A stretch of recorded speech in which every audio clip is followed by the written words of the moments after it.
Hi everyone. கேண்டில்னா என்ன?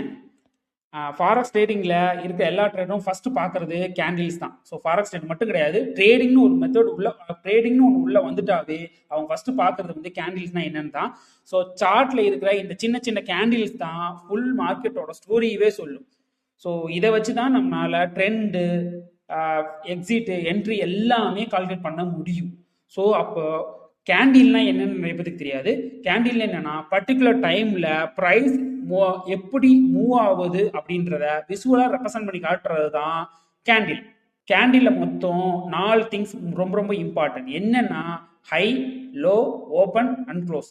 அதே மாதிரி கேண்டில்ல 2 டைப் இருக்கு. ஒன்னு புல்லிஸ், இன்னொன்னு பீரிஸ்.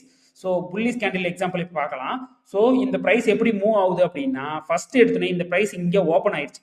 ஓப்பன் ஆகி செல்லர் வந்து லைட்டாக டாமினேட் பண்ணோடனே இது வந்து இதோட லோவை வச்சிருச்சு. வச்சு முடிச்சதுக்கப்புறம் திருப்பியும் பையர் வந்து ஸ்ட்ராங்காக ஆரம்பிச்சோடனே இது வந்து இந்த கேண்டில் கொஞ்சம் கொஞ்சமாக ஏறி ஹையாக டச் ஆனதுக்கு அப்புறம் லைட்டாக செல்லர் வந்து டாமினேட் பண்ணி இந்த லாஸ்ட் ப்ரைஸில் கொண்டு வந்து நிறுத்திடுவாங்க.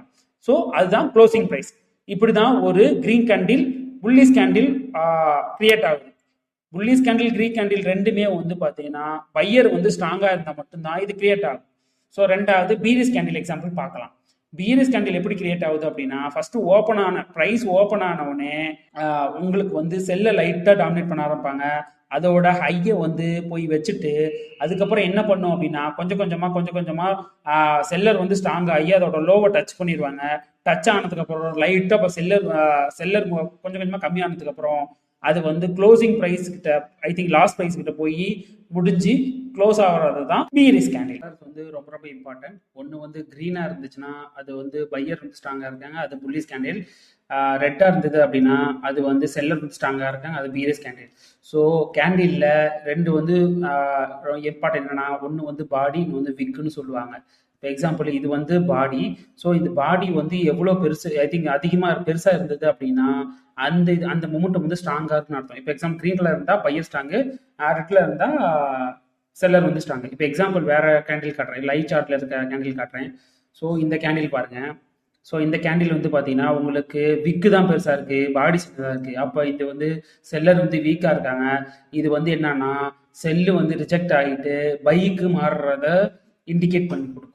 இப்போ அதுக்கு பக்கத்துல இருக்கு இந்த இந்த செல் கேண்டில் பாருங்க, பாடி வந்து பெருசா இருக்கு, விக்கு சின்னதா இருக்கு அப்படின்னா இது வந்து செல்லர் வந்து ஸ்ட்ராங்கா இருக்கான்னு அர்த்தம்.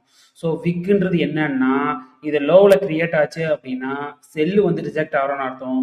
இதே அந்த விக்கு வந்து மேல பெருசா கிரியேட் ஆனாங்க அப்படின்னா பையர் வந்து ரிஜெக்ட் ஆகிறாங்க அப்படின்னு அர்த்தம். ஸோ சிம்பிளா சொல்லணும்னா கேண்டில் ஈக்குவல் டு மார்க்கெட்டோட லாங்குவேஜ். கேண்டில் புரிஞ்சுக்கிட்டாவே ட்ரேட் ஃபைன் பண்ணலாம், என்ட்ரியும் எக்ஸிட்டும் கிளியரா பிளான் பண்ணிக்கலாம். ஸோ இண்டிகேட்டர்லாம் லேட்டர் தான், ஃபர்ஸ்ட் கேண்டில்னா என்னன்னு ஃபர்ஸ்ட் லேர்ன் பண்ணணும். அதனால தான் ப்ரொஃபஷனல் ட்ரேடர்ஸ் வந்து சொல்லுவாங்க ப்ரைஸ் ஆக்ஷன் ஃபர்ஸ்ட், இண்டிகேட்டர் நெக்ஸ்ட்னு சொல்லுவாங்க. ஓகேவா? ஸோ ஃபர்ஸ்ட் நமக்கு மெயின் வந்து இந்த கேண்டில் தான். இது டக்குன்னு ஃபர்ஸ்ட் பார்த்தோன்னே உங்களுக்கு புரியாது. இதே வீடியோவை திருப்பி திருப்பி போட்டு பாருங்க, அப்போதான் கேண்டில் எப்படி ஃபார்ம் ஆகுது, அப்புறம் வந்து எப்படி பீரிஸ் கேண்டில் என்ன வந்து கிரீன் கேண்டில்ன்றதை வந்து உங்களுக்கு தெளிவாக புரியும்.